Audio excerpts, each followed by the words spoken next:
Imagine trusting someone completely, someone you barely know. You meet them in a casual setting, a cafe, a bar, or perhaps for a simple drink. You laugh together, you talk about mundane things, work, hobbies, dreams, maybe even your fears. You think you're making a new connection, you think you are safe, and then everything changes. In an instant, your world collapses because that trust, that most fundamental human instinct, was misplaced. You're dead. It sounds like fiction. It sounds like a plot lifted from a thriller movie. The kind of story where a charming character turns out to be a monster hiding behind an ordinary face. But this isn't fiction. This isn't dramatized for entertainment. This happened. And the person accused of orchestrating this horror? According to investigators, she allegedly turned to an AI chatbot, ChatGPT, to figure out exactly how to kill someone. Stay with me, because the deeper you go into this story, the more chilling it becomes. The details are precise, calculated, and disturbingly cold. This is not just a crime of passion or a spontaneous act of violence.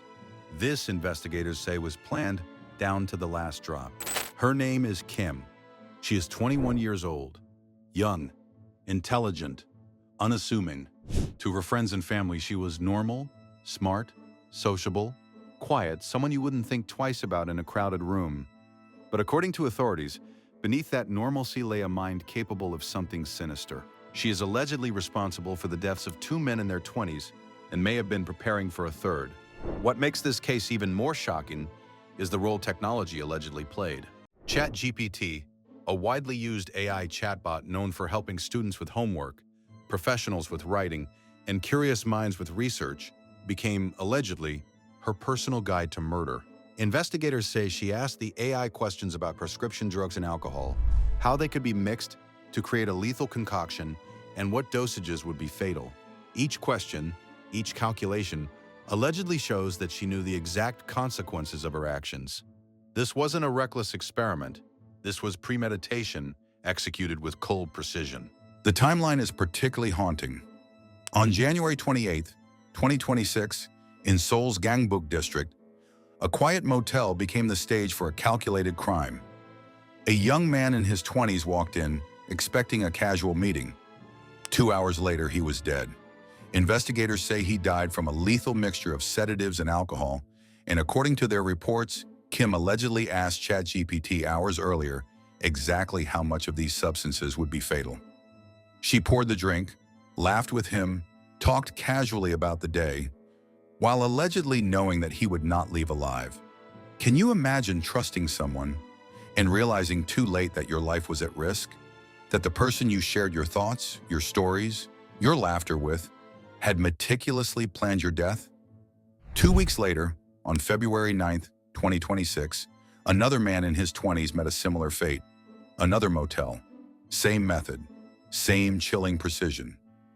Authorities began to notice a pattern. 2 victims, the same method, carefully calculated timing. And yet they say Kim allegedly had plans for a third. It's hard to comprehend how someone so young, seemingly ordinary, could plan murder with such meticulous attention to detail. But this case is about more than just the deaths. It's about the process, the methodical, almost clinical steps that allegedly led to them. Authorities reported that as far back as December 2025, in Namyangju, a former partner had been given a drink laced with sedatives. He survived, but investigators believe that incident was a trial, a test, a dry run that allowed Kim to refine her methods, select her targets, and calculate exact doses. This wasn't chance. This was preparation. What makes this case particularly unnerving is the role of AI. ChatGPT and similar tools are designed with safety filters. They are programmed to prevent dangerous instructions, including anything that could harm humans. And yet, according to investigators, Kim allegedly found a way to manipulate the system. Some reports suggest she used jailbreak prompts or phrased her questions as if she were writing a crime novel, thereby bypassing the AI's safeguards. Authorities say every prompt, every calculation she allegedly made reflects an understanding of the deadly potential of her actions. A tool meant to help, a neutral technology, became a blueprint for murder. Technology itself isn't evil. AI doesn't have intent, But in the wrong hands, when combined with human malice, it can become deadly. The ethical questions this raises are profound. How much responsibility do AI developers bear for misuse? Could stronger safeguards have prevented this? Or was this a scenario no filter could ever fully stop? After the second victim, law enforcement acted. Kim was arrested. Investigators say the evidence against her is overwhelming. ChatGPT logs, hotel surveillance footage, prescription records, and witness statements all allegedly point to premeditated murder. The case challenges our assumptions about age, normalcy, and how intelligence can be misused. Here was a young woman, smart, capable of manipulating technology, allegedly planning murder with surgical precision. Authorities continue to investigate her motives. Were these killings acts of revenge, obsession, or something darker, something even she cannot fully articulate? At this point, much is speculative. What we do know, however, is that each day more pieces of the puzzle emerge, revealing a pattern that is both deliberate and terrifying. The public reaction has been one of shock and disbelief. People struggle to reconcile the image of an everyday young woman with the allegations that she could weaponize technology to kill. It raises uncomfortable questions about trust, safety, and how much of our reliance on technology is naive. If someone can manipulate AI to achieve such ends, how safe are our digital tools? And how vigilant must we be when interacting with people, both online and in the real world? This case also highlights the darker potential of AI, which is often discussed theoretically, but rarely seen in such tangible form. Investigators report that Kim allegedly asked detailed questions. What happens if you mix sleep medication with alcohol? How much is dangerous? Could this be fatal? These were not hypothetical queries. They were allegedly a step-by-step inquiry into taking human life. Normally, AI filters block such queries, but with careful phrasing, manipulation, and persistence, these safeguards were bypassed. The notion that AI can become a facilitator of crime, rather than just a tool for assistance, is what makes this story especially unnerving. After her arrest, forensic teams combed through digital evidence. ChatGPT logs reportedly show her asking questions that trace a clear learning curve, from general curiosity about drugs to precise calculations about lethal dosages. Investigators suggest that she tested methods on prior targets, refined her approach, and only then moved on to ensure the how often do we assume safety based on appearances? How often do we trust someone because they seem normal, because they're young, friendly, intelligent? And how often do we underestimate the potential misuse of tools we consider neutral or beneficial? In addition to the legal and ethical dimensions, there is a psychological one. How does someone arrive at the point where they can meticulously plan murder?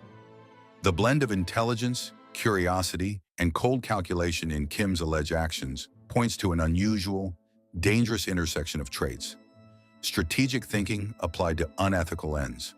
It forces a reflection on human nature itself, the capacity for malice, the capacity to exploit trust, and the capacity to manipulate technology for harm. Authorities continue to emphasize the premeditated nature of these crimes. They stress that this was not impulsive, the pattern is too consistent, the methods too precise. Each step, from testing to refining, demonstrates forethought. Every tool used, from prescription drugs to AI, was a calculated part of the process. And in the modern era, where technology can provide knowledge at the speed of a few keystrokes, the potential consequences of malicious intent are magnified. As the trial progresses, new details will undoubtedly emerge, painting a more complete picture of the alleged events. What is already clear is that the Kim case is emblematic of a new frontier in crime, one where technology, human psychology, and premeditation intersect in unprecedented ways.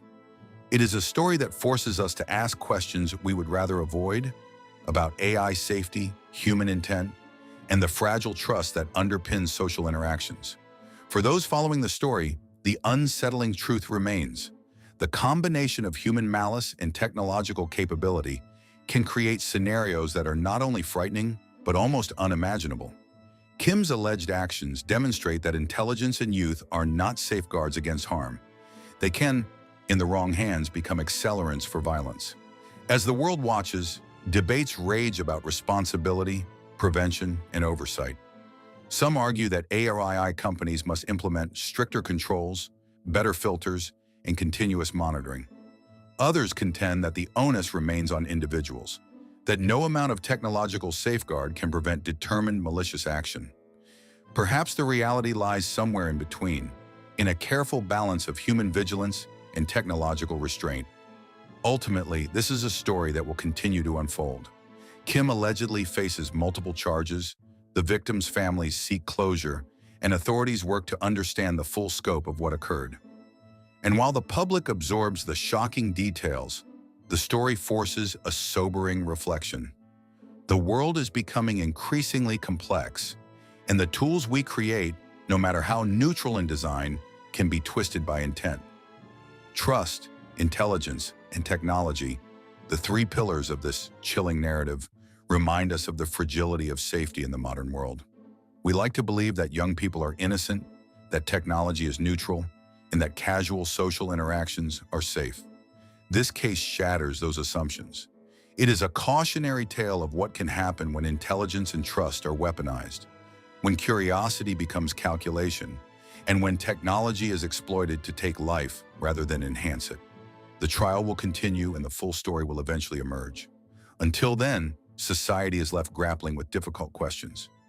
Could this have been prevented? How do we safeguard AI tools? How do we recognize malice hidden behind ordinary appearances? And most importantly, how do we rebuild trust in a world where technology can both illuminate and endanger human life? As the public follows the proceedings, one thing is clear. This is a story that is stranger and scarier than fiction. It challenges assumptions, confronts ethics, and exposes a potential vulnerability in the tools we take for granted.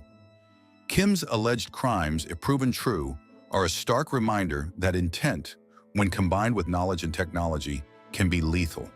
And while we often separate human action from technological tools, this case demonstrates that the intersection can have deadly consequences. In the end, the Kim case is not just a story of alleged murder. It is a reflection on modern society, on technology, on human nature, and on the dangerous edge where all three converge. It leaves us with questions that are difficult to answer, warnings that are hard to ignore, and a haunting reminder that in the wrong hands, even the most neutral tool can be twisted into an instrument of death. Subscribe, follow updates, and stay alert. Because while this case is shocking, the implications reach far beyond one individual. It forces a conversation about responsibility,